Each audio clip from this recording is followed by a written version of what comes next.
awet budidayane manungsa kang nerak garising syariat ora wedi dosa kelawan walat tan metung rengkaning jagat nadyanto ngelangkai kudrat watone kuat nglawat mbuh dadung mbuh kawat tekate mlumpat mburu dalan maksiat bebasan derajat pangkat wis oncat nyawa wis arep pecat esuk sambat sore sekarat ewadene arep tertumbat.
subhanallah walhamdulillah wala ilaha illallah wallahu akbar. Nduk, anakku kang mituhu. Ana dawuhmu apa, Mak? Leren sawetara ya, Nduk. Ngendhoni swasana kang kenceng nggih, Yung.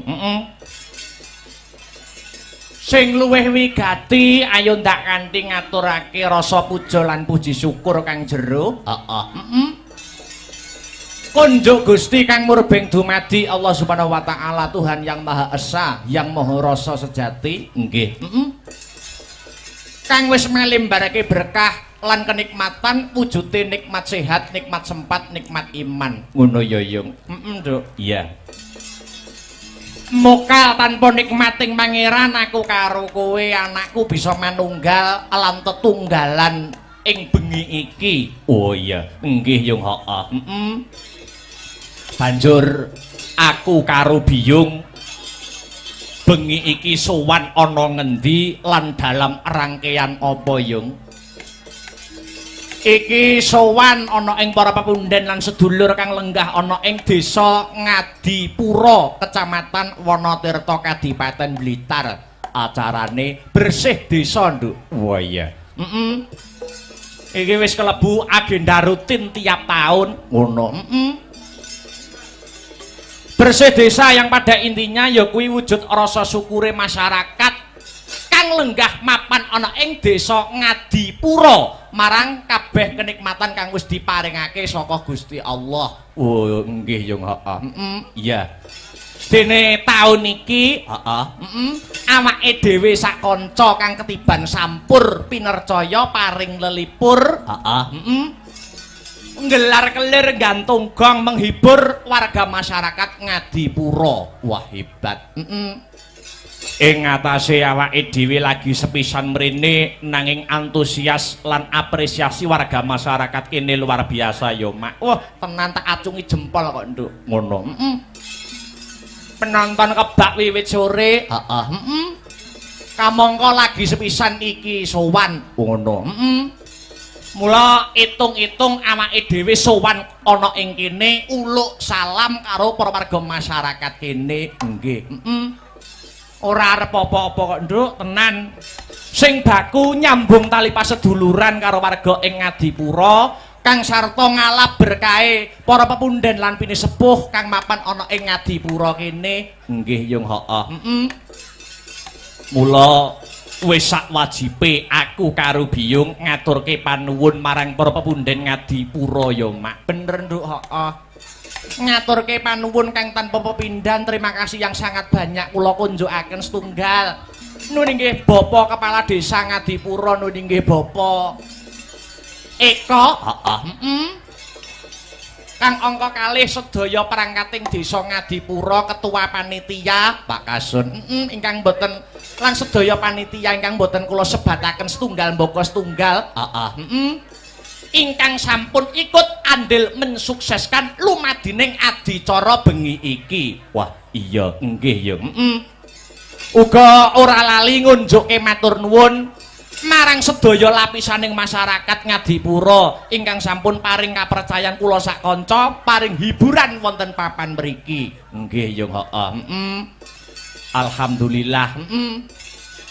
Tur aku ki niteni kang sarta nyawang kahanane desa Ngadipura kene. Oh ngono. Kene iki kelebu desa sing komplit kok, Nok. Desa sing komplit.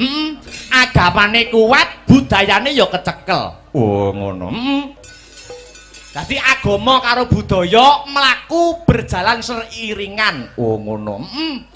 Mlaku bareng. Oh, agama karo budaya ki aja digathuke, aja dicampurke, mengko ndak warsuh. Oh ngono. Ibarate kaya ril sepur kae. Oh, ril sepur.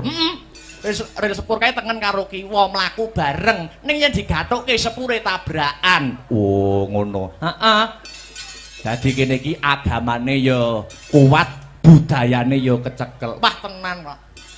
Imane para warga masyarakat ning Ngadipura ki hebat luar biasa. Kok nganti masjid adzan Allahu Akbar, masyarakat Ngadipura geruduk ning sawah. Ning masjid. Lah iya ning sawah ngejak ngampiri kancane terus dijak bareng ning masjid. Oh iya, luar biasa. Ngadipura sing dadi jenenge. Iya. Asma Kinarya Japa utawa nama membawa doa. Apa ana maknane? Ana Ngadipura. Ngadipura maknane apa? Yen pancen biyung ngendikake asma Kinarya Japa nama kuwi mengku doa. Ngadipura, nga iki apa? Ngabekti mring Gusti kang murbeng dumadi, nindakake ibadah nanging budayane tetep digondeli. Itulah warga masyarakat Ngadipura. Wah, iya. Kuwi nga, ya. Bajute disesuwun marang Gusti. Muga-muga sak rampunge wayangan desa Ngadipura dadi desa sing baldatun, thayyibatun, warapun ghafur. Wah, iya. Ngadi wis Bu. Pusat segala sektor mapan ana ing desa Ngadipura, pusat wisatane. Oh, ana pantai wae 10. Lah iya, Pusat budayane uga kecekel, uga pusat UMKM. Oh, ngono. Mula motone utawa slogane ana ing Bersih Desa tahun iki, UMKM maju, masyarakat gumuyu. Wah, iya. Iya Mak, iya. Sing terakhir rasa siji lan sijine wis manunggal antarane Bapak Kepala Desa Pak Eko, warga masyarakat Kang Sarto Dalang Akbar sing disuwun mung Desa Ngadipura bisa selangkah lebih maju. Tepuk tangan untuk Desa Ngadipura pada malam hari ini. Wah. Iya, hebat luar biasa. Apike kaya ngene nek taun ngarep ra balik nek celorot ijo kan kulon aku ra melu-melu nduk. Wah iya. Celorot ijo kan kulon apa? Wong mikul suket ngono lho. Lah iya, sowan komplit, Mak. Sowan komplit. Kanca-kanca asung panggontho bratan ing kautaman disingkat Astabrata. Wah iya. Saka kutha angin, kota Nganjuk. Dulur-dulur saka Ngadipura mbak menawa kapinujon senggang utawa dolan ning Nganjuk tak aturi mampir. Iya, mampir dalem keakbaran. Wah iya. Iya, iya. Nek warga kene iki tak kira ora mung disebut penggemar wayang. Oh ngono. Ning uga penikmat wayang. Ora mung penggemar wayang ning penikmat wayang. Buktine apa? Buktine ning lakon ya nggatekke, ning lagu-lagu ya menikmati, hiburane ya diapresiasi. Wah iya. Mulane kudu ngati-ngati pentas ana kene. Kesalahan-kesalahan kecil pas lakon wayang kuwi iso dikritisi karo pemerhati seni ning kene, Nduk. Apa ngono? Contone apa? Kesalahan-kesalahan kecil umpamane ning wayangan. Ning wayangan iki umpamane apa? Sing kudu ngati-ati. Umpamane nggur sak sepele sederhana tancepan wayang. Iki kudu ngati-ati. Tancepan wayange piye? Umpamane dalang nggur sak-sake nancepne wayang ngene. Kuwi kok bar iso dikritisi. Oh, nandualang nancep nang wayang deglak kaya ngono. Oh, sing bener piye? Sing bener lha iki nek kain irenge to, Nok. Lah iki dipasne. Lah, dipasne pelek. Lho, pas sikil lho, disawang nak gagah. Oh, ngono. Wah, iya apik-apik. Wayang apa iki? Gatotkaca. Oh, apik iki, Nok. Iya, mereka warga kene nek seneng Gatotkaca iki prada emas asli. Mang juta tak culne iki. Malah tawa wayang. Ya, ya luar biasa. Pasugatan Banyumili. Wah, tenan, Nduk. Kanca-kanca peladen lan panitia, khususnya Pak Lurah lek ngerangkul Den Akbar wis kaya dudu karo wong liya. Iya. Kamangka lagi sepisan jiki, sugu gupuh lungguh aruh orang nguci wani. Petitik pasugatan wiwit sore Banyumili ya, Mak. Wah, jan dedaharan enak mirasa. Oh iya, Banyumili suguhane dedaharan komplit. Ha iya, kabeh disembadani, kabeh disumbutke. Oh ngono. Dedaharane top, makeme enak. Kekurangane siji, Nok. Kekurangane apa? Jedinge ora enek lampune. Lah aku akhire nggawa HP, tak nggo senter. Lah pas mengo mengisor kaget no aku. Loh anak lanang ngono. Lah iya. Iya, luar biasa, luar biasa. Alhamdulillah. Kembali ke benang merah. Ya piye, Nduk? Biyo ngarep ndongake apa marang warga masyarakat kang mapan ana ing Ngadipura kang bengi iki ngadani adicara bersih desa. Dongaku ora mandhek kok, Nduk, dongaku banyu mili ngono. Muga-muga sakrampunge ringgitan kabeh para warga masyarakat Ngadipura pinaringan ayem tentrem, gemah ripah loh jinawi, karta tata raharja, murah sandang kelawan pangan adoh saka bencana alam. Allahumma amin ya rabbal alamin. Jebul kae sing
perjalanan nganjuk nganti tekan Ngadipura.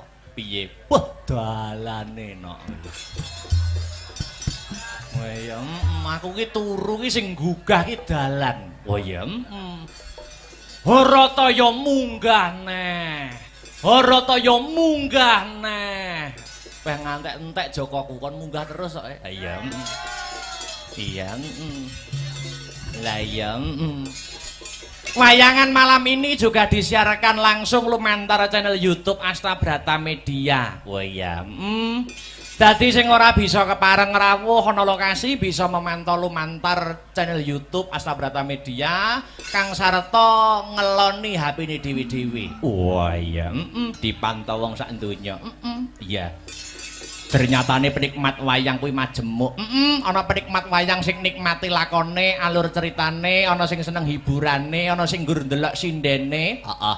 Ana sing nonton ning lokasi nggur kepengin roh keramaian sobo bakule. Ayo, Sing baku awake dhewe dadi pelaku seni, sak bisa-bisa sak gaduke nalar, sak kadaring lampah iso nyenengke kabeh panyuwunaning para pamirsa. Oh, ngono mak. Godhong tela wae bisa gawe lega, kenang apa sesama manungsa kok ora bisa gawe lega. Wah iya nggih yung heeh.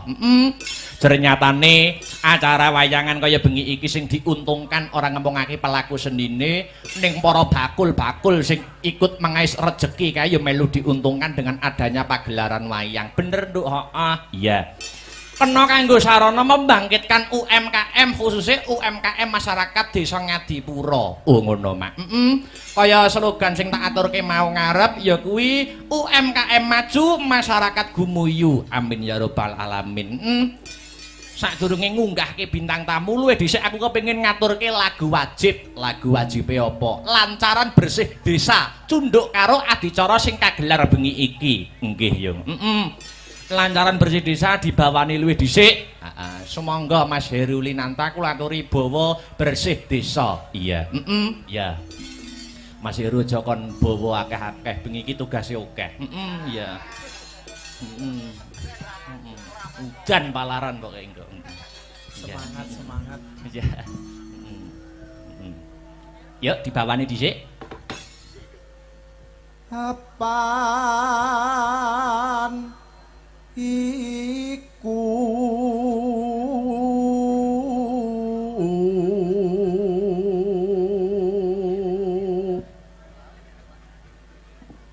dadi kewajiban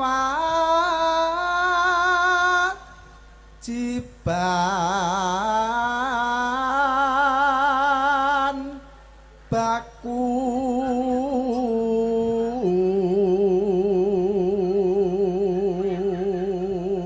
season hiburan ana ing wayangan kuwi ping 2, heeh. Limbukan karo gara-gara. Nek limbukan wayange cangik limbuk wis biasa.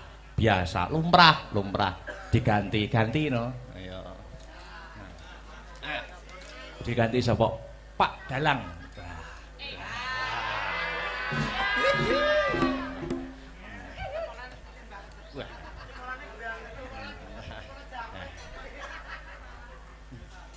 Pak Dalang dalem. Dalang yo gandengane Bu Sinden.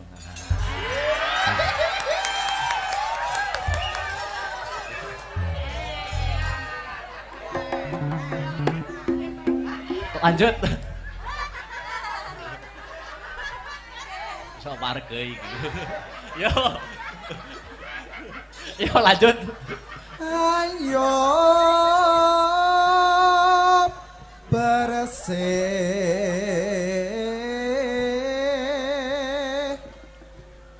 desa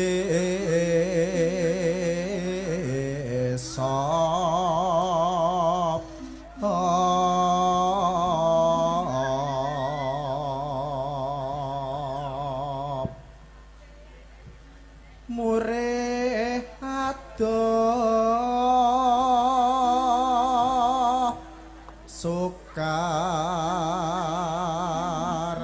sakit.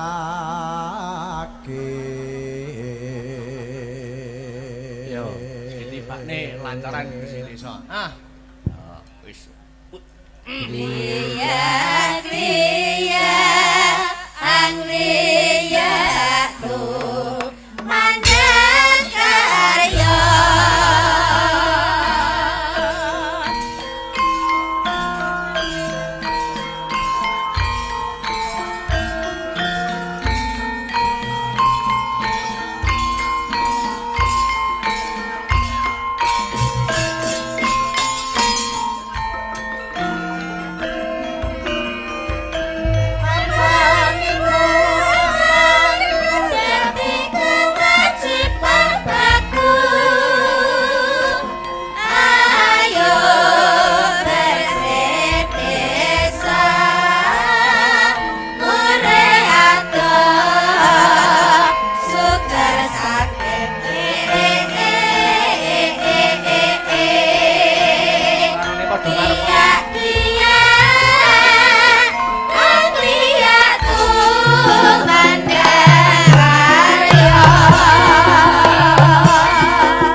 Sih desa wis katur, Mas. Heeh. Yah, ngaturke bintang tamu. Awake dhewe sowan mrene ora ijen. Uga nganti bintang tamu ya kuwi Dik Niken Salindri saka Kota Tahu Kediri. Ya. Maka, Dik kula aturi jumeneng disepoti kanggo pemanasan dhisik. Ya. Lagu sing lagi ngetren apa? Lamunan. Wah iya. Monggo dadekne Mas Tris. Pikirku hai bakat tresnamu dan sayangku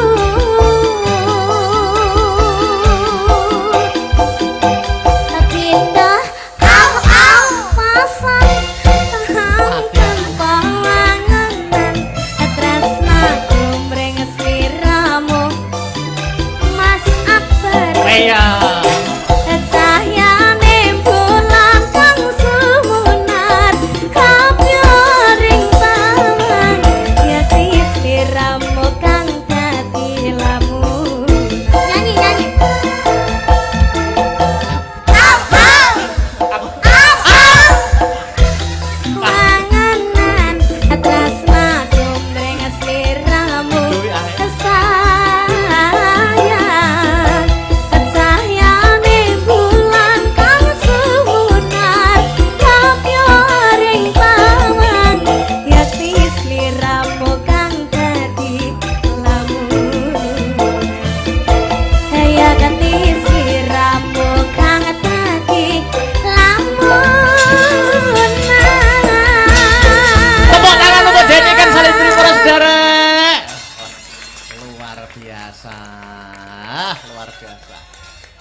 Ketinggal, Pak.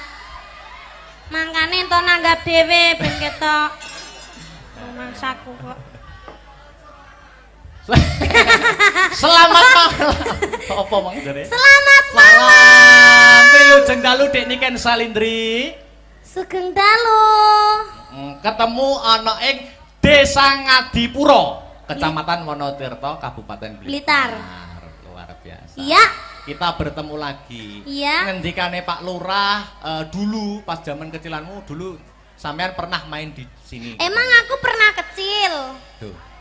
Lah piye? Kan aku lo besar terus. Oh, besar terus. Maksudnya zaman SD. Iya. Nah, pernah main ke sini katanya Pak Lurah tadi pas kula rembakan kali Pak Lurah. Terus ini ke sini lagi. Wah. Alhamdulillah. Terima kasih buat desa Ngadipura. Ngadipura. Semoga sak bibare nanggap wayangan dalu niki Desa Ngadipura Kabupaten Blitar dan sekitarnya tansah pinaringan rezeki ingkang kathah barokah. Amin. Ora lokaning malah kebak. Amin. Mugi-mugi panjang yuswanipun. Amin. Awet leh momong anak putune. Amin. Terus mugi-mugi sedayanipun amin. Sing duwe utang muga-muga ndang apa, Dik? Ndang lunas. Amin. Sing jomblo muga-muga ndang Entuk pacar. Sing wis entuk pacar muga-muga ndang rabi. Amin. Nek sing rabi muga-muga Ndang meteng. oh iya. Nek wis meteng muga-muga ndang pegatan. Hei! Wah, iso jelundrunge ngono. Alhamdulillah. Terima kasih kepada Pak Kepala Desa yaitu Bapak Kepala Desanya yang mana? Pak Eko. Mana Pak Eko ngacung Pak Eko? Yang bernama Pak Eko. Pak Eko. Ah, iya ya yang hitam itu ya. Hitam rambutnya tapi apa? Pakai kemeja putih itu ya? Nggih. Oh ya. Sugeng dalu Pak Eko. Sehat selalu nggih, Pak. Mengke katuran mingga-minggi nggih, Pak. Nggih. Oke, sudah disiapkan? Loh. Apa kok sudah disiapkan ki? Maksudnya apa? Dompetnya. Oh, dompetnya. Rugi dong. Wah, iya. Masa munggah panggung rang. Gitu, Pak. Rang jaluk request maksudnya, Mas. Salaman sih karo Pak Dalang. Kan ndak mau aku kalau saliman sama wayangnya ya yang punya wayang no. Ya sama wayangnya dulu saliman sih. Saliman nah. Kok gur util-util tok. Lah ini tangannya segini. Kan mendekat tok. Mwah. Nggak mau aku dicium wayangnya. Kenapa kok gak mau sama wayangnya? Orangnya aja. Ya. Ngene orangnya kok kimpenaneh lho kok sampean. Ya. Kok kimpenaneh luar biasa. Salim dulu. Salim dulu. Oh. Wis, kalih dilaki wi. Lipstik iso diusrek-usrek ning tangan lho. Kalih dilaki nganti ilang delokan tugel gulumu. Iya. Ngene ya. Totoane nyowo lho Dik Niken. Tadi berangkat dari rumah apa dari tanggapan? Dari rumah. Oh, dari rumah. Aku tuh sakit, kamu nggak tahu toh. Kok tanggapan karena aku kok sakit ae rumah saku. Ya berarti kan jaluk tombol. Ning kene lho duduk kene. Ning alun-alun loro, ning kene loro. Ya kan berarti kan tombone sampean toh, Mas. Lah aku kan duduk dokter yang bisa mengobati kesakitmu. Ya toh. Tapi kan kamu mengobati rasa hatiku. Dan- Setetek kan setitik. Setitik. Setitik sithik tenan, setitik gede. Terus piye? Lek ambo berarti setotok. Apa? Berarti mengobati perasaan berarti perasaanmu sedang tidak baik-baik saja. Ya baik-baik saja. Oh, baik-baik saja. Aku ndelok wayange kuwi ndang. Yang mana? Sing wedok wi lho, Sing- kok mirip aku ya? Oh, duduk iki padahal rebu sinden kok iki. Oh, kok duduke berarti duwe nah. Wadah. Dalah kok duduk wayangnya. Lah, iki ngono aku lho, Mas. Lho ento. Apa? Gawe sabuk ngene iki to, Oh, terus sabuk. iki hilse ngene iki Arep tak gawe ngono. jenjet ngarep jan iki. Piye to? Ora ya. Bisa cincin ngarep. Wis kita go mulai ya. Loh, kuwi paitanku wae ngawur ae. Ya wis cium sik, cium sik. Kok iso wayange lho. Luar biasa. Iki besok nek besok ada tanggapan apa mboten Dik Niken? Oh, Besok besok siang apa alhamdulillah malam? nggak ada. Oh, nggak ada. Dolan yuk. Loh, besok saya dan Astabrata ke pantai besok. Besok Tenanan to? Tenan, besok pagi. Sesuk aku yo ning pantai karo Mayangkara. Pantai ndi pantene akeh lho. Pantai pacar. Duh, apa ki pantai kok pantai pacar? Loh, iya pantai pacar ki Tulungagung. termasuk Tulungagung apa Blitar ya? Oh. Oh, Tulungagung. Kalau pantai dekat sini tuh pantai apa, Pak? Pudak, pantai Pudak. Oh, pantai kuda. Ikut, Kuda. ikut. Pudak. Kuda. Heeh, jadi nanti pagi habis wayangan ke pantai. Ikut. Ikut muga. Ikut. Ruang saku kok luar Iya. biasa. Iki ngene, Dik. Sampean kan seniman yang lagi naik daun. Duduk mono apa gak kesel to? Duduk sing penak to. Duduk sing penak, Dik. Dik, Dipangku. ngawur. Ya wes dipangku Mas Victor ae nek. Duduk sing penak to, duduk sing penak. Sampean kan seniman yang sudah naik daun. Apa-apa iso campur sari oke, pop yo oke, dangdut apa meneh, ya toh? Heeh. Sampean ora ketang sithik ae, ora ketang sithik njajal ndalang ning kene, Dik. Dalang to? Heeh.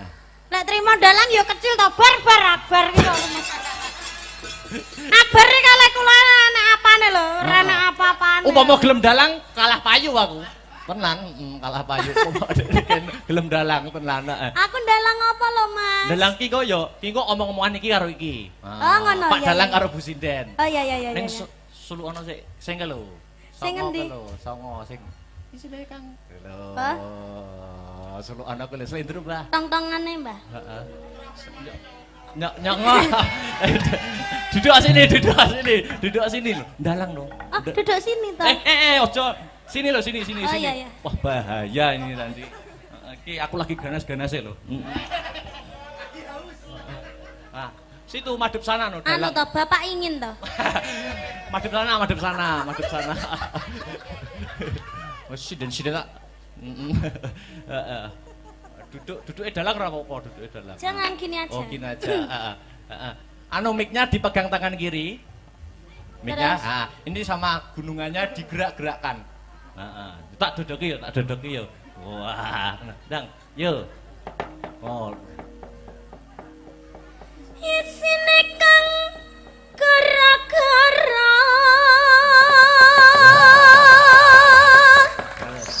bumi langit gonjang ganjing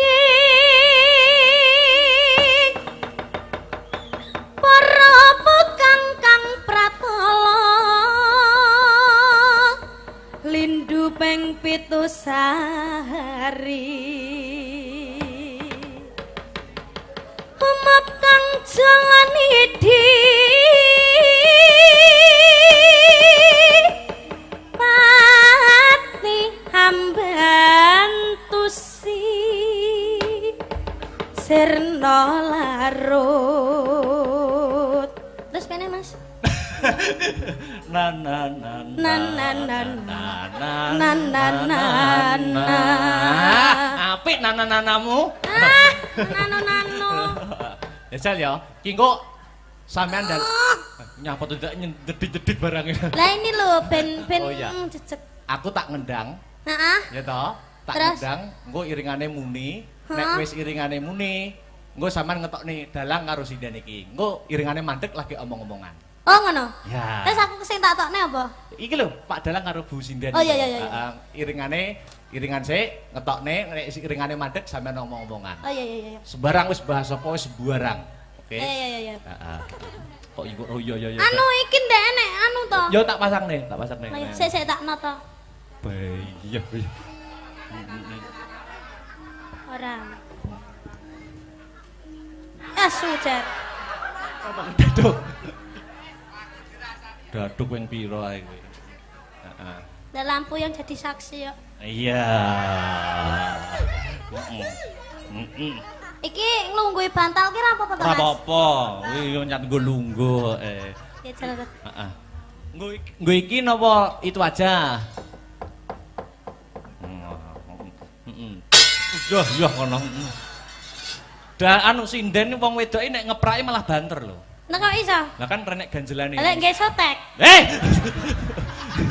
rusak sik terokno aku dok terokno aku dok terokno aku wah ngono ya aku dodokane dok ngono ya sik aku tak rono sik sik ta urung urung iya bar ndang sik ya jar dodok engko nek iringane wis metu wayang loro nek wis mandek omong-omongan sembarang wis bahas apa ya iki mike gak mau ngono tak kene susu lho ki engko mike jan dadi wong penyumpeng ora iso to bar iki dadi penyumpeng iki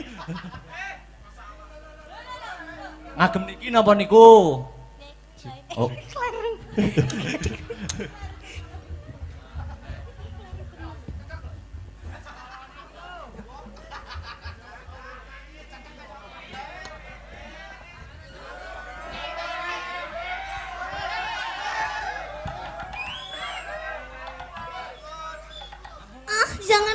jangan sisat-sisat.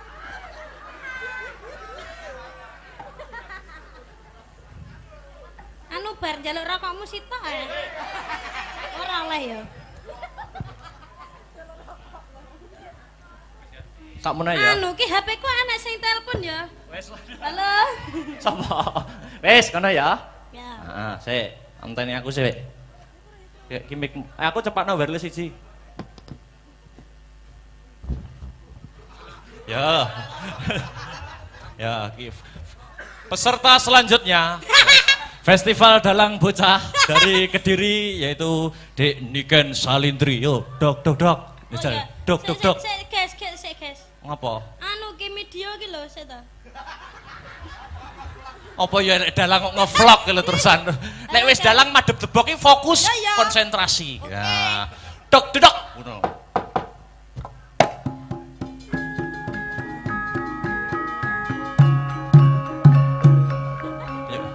Dijabut. Mas,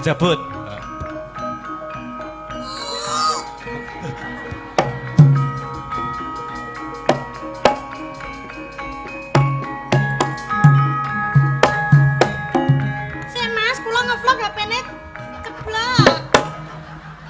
Apa ya enek to? Wis ngobahne wayang kok bingung golek HP lho. Lah niki lho HP-ne ceblok lah, pripun niki malike lah. Terus kono apa ya enek wong tanggap terus wis ngobahne wayang kok sik nge-vlog ngono. Heeh. Yo. Dok.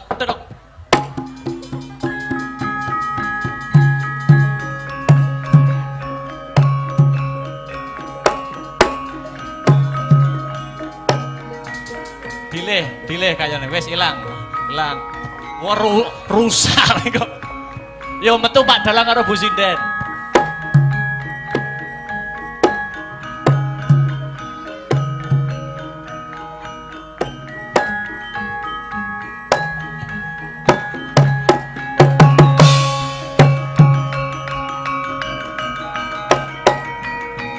Apa ya? Dalang, wis macak dalang kok kukur-kukur lakang.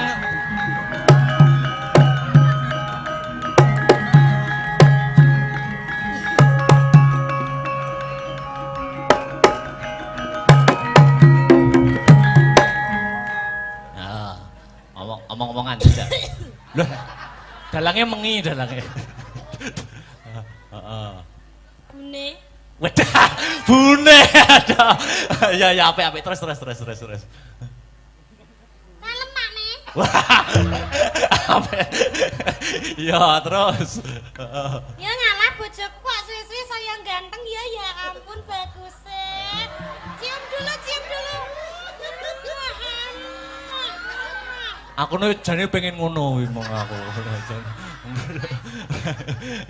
Terus bahas apa? Di luar panggung bahasnya nyejel apa bahas? Di luar pementasan. Pakne apakah sudah makan? Urung bune tulung gawekno kopi. Mangan kok ngopi ya? Lah. Hah? Lah ya kopine digrogoti, Mas. Tak siapne mamse ya Pakne cium dulu. Wah, wes ya. Wes, terus mangane teko teng. Nah, terus. Kuwi makme apa? Ibaratnya makme apa? Iki mangane ngono mik, Mas. Oh.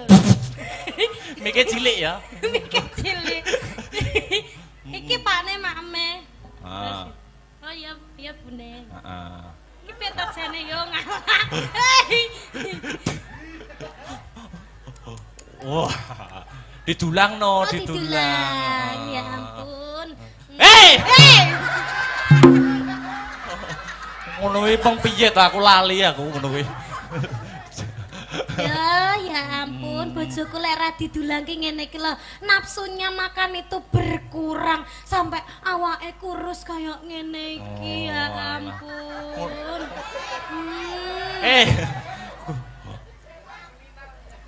Kurui Aku jane salemu ning enek vitamine lho, Bune. Ngono. sing dibasok kuwe dikecrek polisi minggu dalam.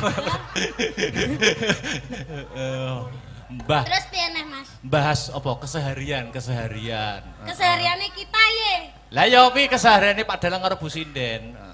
Kesehariane apa upamane? Upamane enek masalah wong loro ki upamane enek masalah tukaran upamane. Oh, enek masalah tukaran. Tukaran wong loro ki padu upamane. Pakne. Ah, nek Sindene nek nesu piye Bu Sinden kuwi? Pakne ndeknya aku ki nyawang HP-mu kok tungklang-tungkling ki jane nek apane to Pakne mosok enek sinden sing ngecati sampean to Pakne. Ora enek ibune. Masya Allah sumpah to demi Allah ndek enek lho Bune. Ya ampun aku ki ra kene mbok apusi lho Pakne kowe iki ben bengi vecenan karo sapa? Kowe iki padahal ki turu karo aku lho ya an. Kowe kok tegomen to Pakne karo aku ya ampun Pakne kowe kok tegomen to karo aku. Sik wis Atiku bar. lara Pakne atiku lara. Ora Bune, ora. Sik to tak jelasne to Bune. Atiku lara Pakne. Tenang atiku lara. Wah. Ketoke wis gak sayang mbek aku to Pakne. Sik to kok sing nesu malah wonge ning wayange lho. Kok ora tau dijawab menti VC kok ya ora tau diangkat. Aku ki jane kurang apa to Pakne? Nggawe wayang anyare remuk sedina iki. Wes. Lah jare kok nesu. Oh ya nesu ya. Nesune terlalu menghayati kamu itu. Udah ya tak lepas ya. Aku jane kurang apa to Mas? Loh. Wes, wayange ya wes. Bentak cetok mesti ra tau dijawab, bentak VC ora tau diangkat. Di VC mau manggil, bareng dicat centang loro jane ngono kuwi iki. Wes. Karo sapa ta? Wayange wis bar kok iso malah kegowo rene iki lho. Wayange wis bar. Wes peserta festival selesai. Wes, kare ngenteni pengumuman. Wes. Aku juara piro? Urung no, pengumumane engko gara-gara. Iki tulung cepet no. Kok iso nesu tenan lho, tak kon dalang kok. Lah jare kisah nyata. Loh. Aduh, remuk tangane Pak Dalang, remuk tangane Pak Dalang. Remuk. Duh. Wis remuk. Munggah nih Pak Lurah ya. Ayo. Pak Lurahe namane Pak Eko. Duduk sini ya. Ayo Pak Eko. Iya. Sepotane gundul-gundul pacul. Oh iya. Pak Eko gundul-gundul dong. Monggo Pak Eko memberikan sepatah dua patah kata komentar pagelaran pada malam hari ini. Yuk.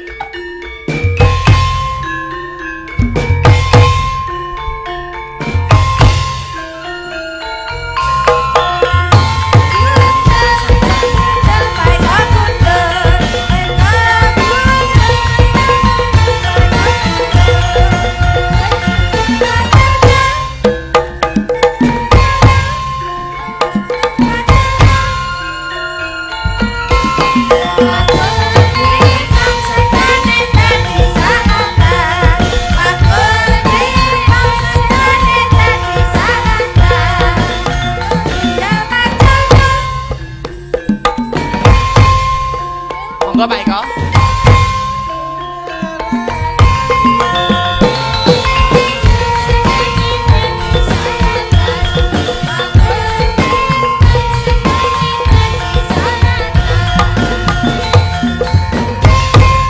Bundi Pak Eko. Wow, cari jalan ya.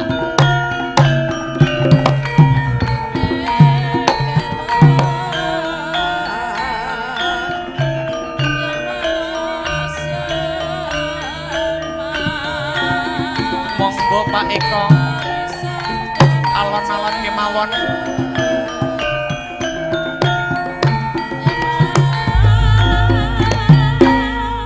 Sekarang aja nanti setelah ditunggu. Oke, siap. Musik ya Ki. Lha niki Dik mic-mu. Oh ya, iki Mas mic-mu.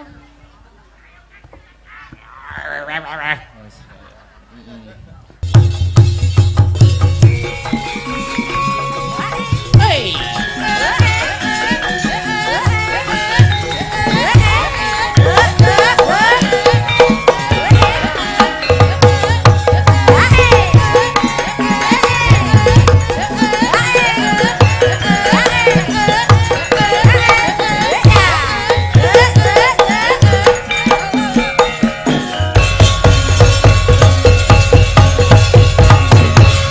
Wilujeng dalu, selamat malam Dek Sinta. Nggih, sugeng dalu Mas Dalang. Blitar kota istimewa menyimpan berbagai situs sejarah dan kebudayaan.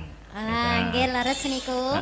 Iki ana permintaan lumantar WhatsApp nyuwun Blitar. Blitar.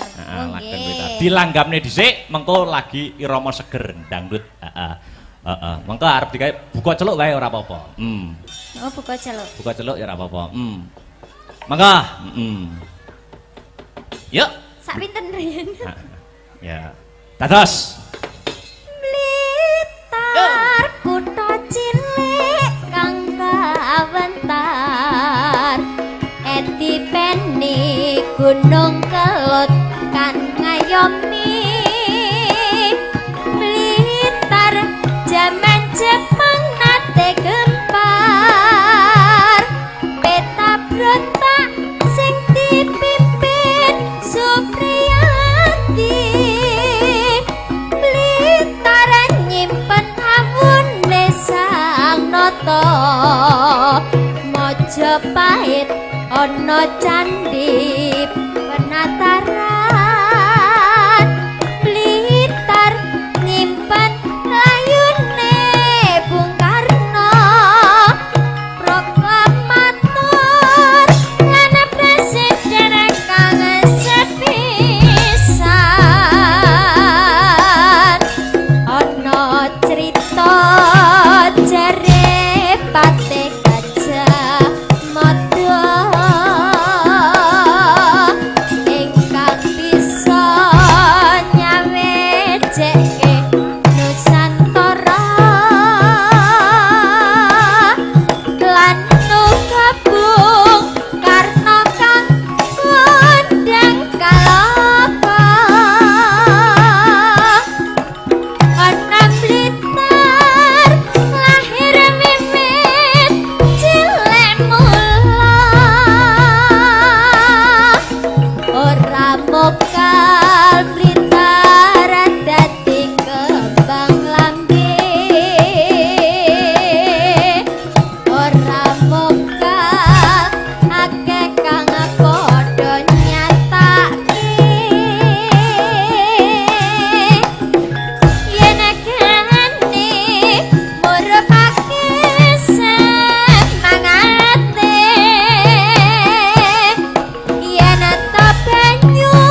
ana kang kondang kaloko ana pinter lahir wiwit cilik mulai ora mokal mitara dadi kembang lambing mokalake kang padha nyatake yen kene murupake semangate yen to penyu nugulake patriote. Terima kasih Dik Sinta. Nggih. Mau sore wis diadani ya kuwi sosialisasi narkoba, anti narkoba.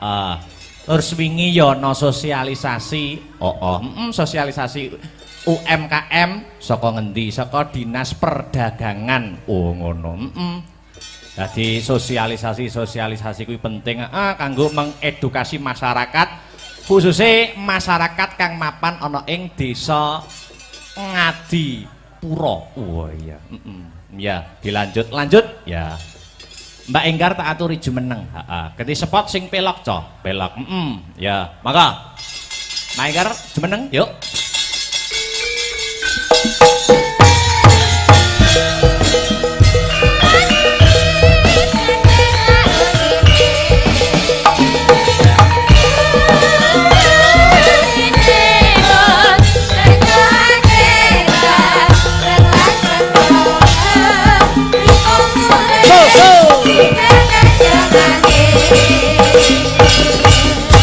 Selamat malam wilujeng dalu Mbak Enggar. Nggih, wilujeng dalu Mas Akbar. Nggih,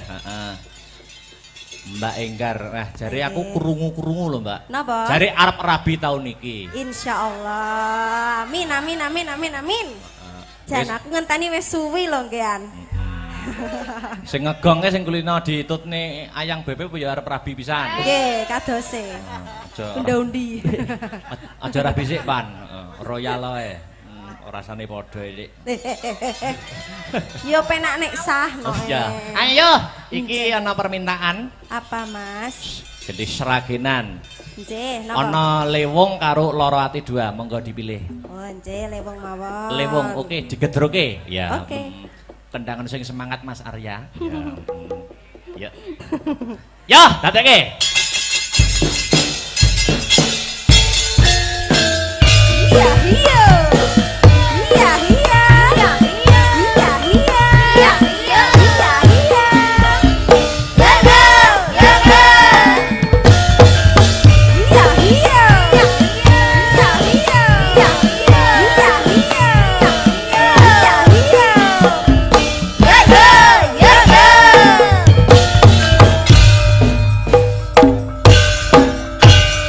Go! Ayo, ayo, berapa?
Nduk, piye?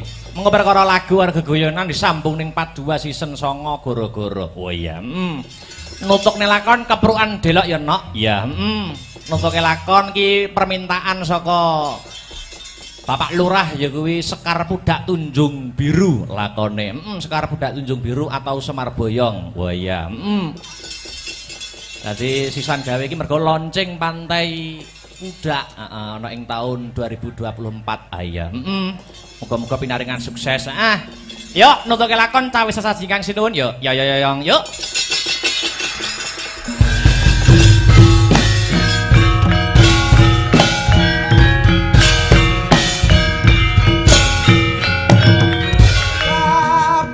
Nanging mungkaring Pancatriya ane ambabar diri